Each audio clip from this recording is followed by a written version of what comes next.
12월 2일 배 밑에 숨어도.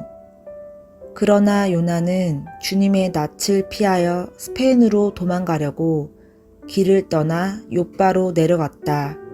마침 스페인으로 떠나는 배를 만나 배삭슬 내고 사람들과 함께 그 배를 탔다. 주님의 낯을 피하여 스페인으로 갈 셈이었다. 주님께서 바다 위로 큰 바람을 보내시니 바다에 태풍이 일어나서 배가 거의 부서지게 되었다. 요나 1장 3절에서 4절 말씀. 링반데룽이란 말이 있습니다. 독일어로 둥근 원을 뜻하는 링과 걷는다는 뜻의 반데룽이 합쳐진 말입니다.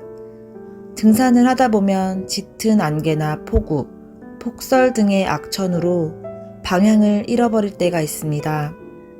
앞으로 간다고 생각하지만 실제로는 같은 곳을 맴도는 현상을 링반데룽이라 부릅니다.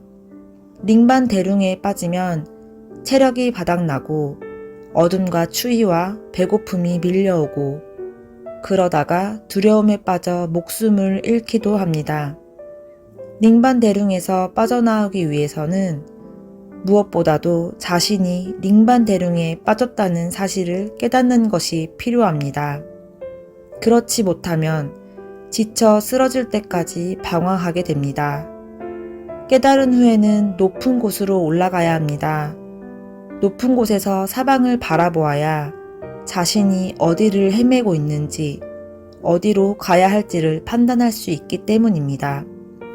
요나는 아시리아의 수도인 니느웨로 가서 회개를 선포하라는 하나님의 명을 받았지만 그러고 싶지 않았습니다.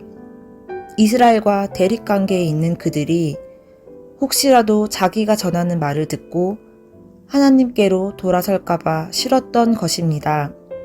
그래서 요나는 니느웨 대신 당시 땅끝이라 여겨지던 스페인으로 가기 위해 욥바로 내려갔습니다. 마침 기다렸다는 듯이 스페인으로 가는 배가 있었습니다. 요나는 배삭슬 내고 사람들과 함께 그 배에 오릅니다. 하나님의 낯을 피할 심산이었겠지요. 배 밑으로 내려간 요나가 잠에 빠졌을 때 바다에 큰 풍랑이 일어납니다. 제비뽑기라는 과정을 거쳤기 때문일까요? 요나는 자기의 잘못을 솔직하게 인정합니다. 나를 들어서 바다에 던지시오. 그러면 당신들 앞에 저 바다가 잔잔해질 것이요. 바로 나 때문에 이 태풍이 당신들에게 닥쳤다는 것을 나도 알고 있소. 풍랑의 이유가 요나라는 것이 드러났고 결국 요나는 바다에 던져집니다. 우리는 실수와 실패로 인해 잘못된 길을 가기도 하지만 때로는 자발적인 선택으로 잘못된 길을 가기도 합니다.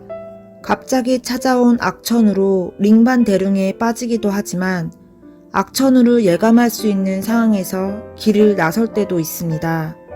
잘못된 길을 갈 때 주님은 풍랑으로 찾아오셔서 어딘가에서 잠든 우리를 깨우십니다. 풍랑으로 찾아오시는 것은 벌하기 위해서가 아니라 돌아보게 하기 위해서입니다. 풍랑은 내가 가는 길을 살피라는 하나님의 신호등입니다. 성탄의 빛나는 장식은 하나님의 신호등일지 모릅니다. 도망칠 때에도 숨을 때에도 여전히 우리를 찾아오시는 주님, 풍랑 가운데 찾아오시는 주님을 만나게 하소서. 풍랑을 통해서만이 아니라 고요한 바다에서 주님을 만나는 성탄절이 되게 하소서. 예수님의 이름으로 기도합니다. 아멘.